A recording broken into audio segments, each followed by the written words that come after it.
दुनिया का सबसे बड़ा रोग क्या है? सबसे बड़ा रोग क्या कहेंगे लोग?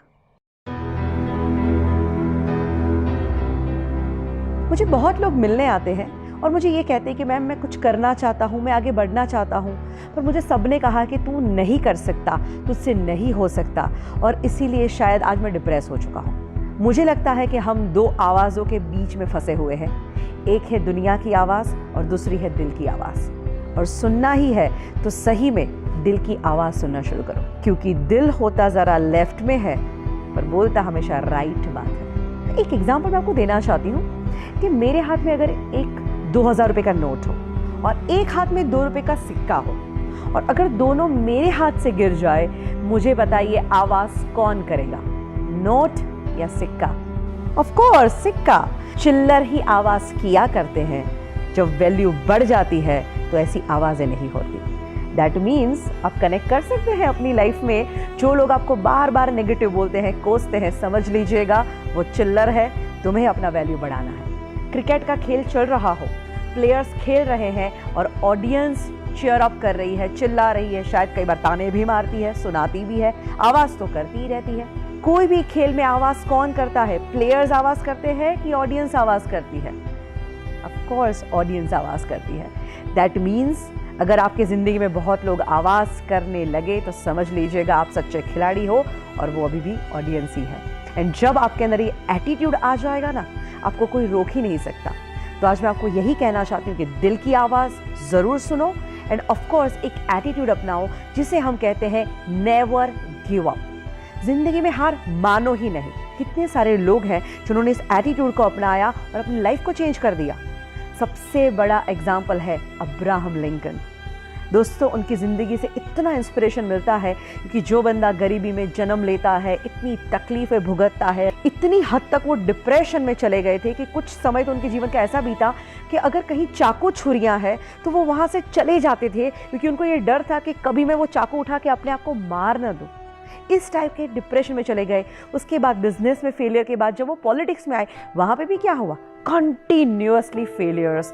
बट फिर भी बंदे ने हार नहीं मानी, प्रयत्न करता गया और एक दिन आता है जब वो अमेरिका के प्रेसिडेंट बनते हैं, और ऐसे प्रेसिडेंट जो आज भी लोगों को इन्फ्लुएंस कर रहे हैं। He was the most influencing president ever in USA. He never give up.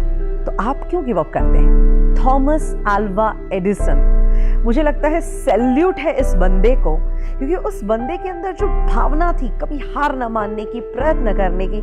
आप जानते, बिजली के बल्ब बनाने का उनका पैशन कि मैं करना चाहता हूँ, और 999 बार वो फेल हुए। दोस्तों, आप सोचो कि अगर आपको 1 बार, 2 बार, 5 बार फेल हो जाते, हम छोड़ देते वो चीज़ को, वो बंदा 999 बार हार ही नहीं मानता। और तब जब वो बिजली का बल्ब ढूंढता है, तब एक इंटरव्यूअर उनके पास आते हैं और इंटरव्यू लेते हैं और कहते हैं कि थॉमस, आपको कभी शर्म नहीं आई कि आप 999 बार फेल हुए? थॉमस हंस के कहते हैं कि नहीं। कौन कहता है कि मैं 999 बार फेल हुआ हूं? अरे मैंने तो 999 ऐसे रास्ते ढूंढ निकाले हैं जिस रास्ते पे तो लाख प्रयत्न करेगा पर बिजली का बल्ब नहीं बना पाएगा।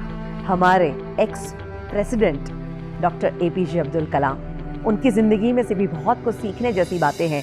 वो पायलट बनना चाहते थे और वो इंटरव्यू देने के लिए गए थे, और जब रिजल्ट आता है 9 लोग थे, 8 लोग सिलेक्ट हो जाते हैं और वो अकेले बंदे थे जो रिजेक्ट हो जाते हैं। इतना दुख होता है और उदास होकर वो एक कोने में चले जाते हैं और बैठे हैं, और वहीं से एक इंसान गुजरते हैं और वो उनको चेहरे से ही देख के कहते हैं कि बेटा तू क्यों इतना उदास है? ये कहते हैं कि मैं क्या करूं, आज मेरा इंटरव्यू था, 8 लोग सिलेक्ट हो गए और मैं अकेला रिजेक्ट हो गया। इससे बुरी बात क्या हो सकती है? तो वो संत बड़े प्यार से कहते कि बेटा शायद तू अभी समझ नहीं पा रहा है, पर शायद हो सकता है ऊपर वाला तुझे उससे भी बेहतरीन कुछ देना चाहता है। You never give up. ये सलाह उनके मन में बैठ गई और उन्होंने सोचा कि मुझे हार नहीं मानी। उन्हें प्रयत्न करना शुरू कर दिया, और बाकी जो हुआ वो तो इतिहास आप जानते ही हैं। बड़ी घटना घटी जब उन्होंने as a president supersonic plane में ट्रैवल किया, और जब वो लैंड करते हैं वहाँ पे ढेर सारे पायलट थे जो उनको सैल्यूट कर रहे थे, उनको सलामी दे रहे थे, उनके पद को जो रिस्पेक्ट देते हैं। और सारे पायलट जब उनको सैल्यूट करते हैं तब उन्हें याद आता है कि अगर उस दिन मैं पायलट बन गया होता तो शायद आज का दिन मुझे नहीं मिलता। दैट मीन्स उनके अंदर एटीट्यूड था नेवर गिव अप, और उसी एटीट्यूड ने उनको कहाँ से कहाँ पहुँचाया। और सोचिए दोस्तों, अगर यही एटीट्यूड आप भी अपनाएं तो हम लोग कई बार चीज़ गलत ना हो जाए, मुझसे गलती ना हो जाए, इस डर से भी बहुत कुछ नहीं करते। बट याद रखिए, गलती वही करते हैं जो कुछ करते हैं। तो कुछ करने की हिम्मत रखिए। मेरे पास जब लोग सीखने को आते हैं, हम अपने सेमिनार लेते हैं, वर्कशॉप कंडक्ट करते हैं, और यही एटीट्यूड जब हम लोगों के अंदर जगाते हैं, हमने देखा है इतना ट्रांसफॉर्मेशन आता है। ज़िंदगी के वो माइनस फेज़ में चल रहे थे और जब वो एटीट्यूड ज़िंदा हो जाता है और आज वो टॉप के शिखरों पे बैठे हुए हैं। Today is hard, tomorrow can be worst, but never give up, because the day after tomorrow will be the sunshine.